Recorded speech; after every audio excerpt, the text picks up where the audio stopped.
you have pain or stiffness in between your shoulder blades, or there may be numbness in between your shoulder blades.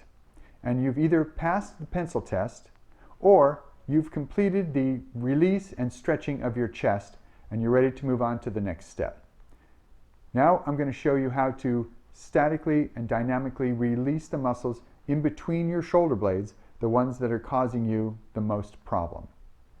We're going to take a ball. You can take any ball. This is a lacrosse ball. You could use a tennis ball. And I'm going to have you place it in between your spine and your shoulder blade on one side.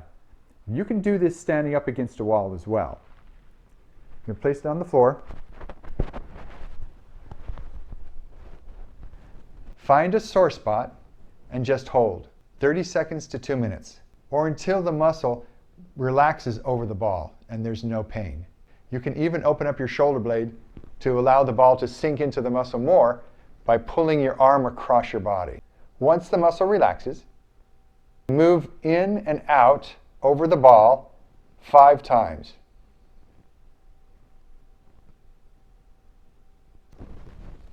And then put your arm down by your side and raise it up over your head on the floor 5 times.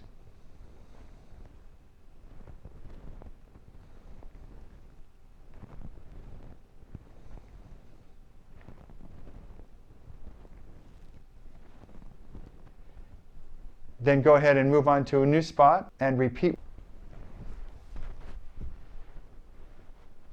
That's how you release the muscle and let it relax.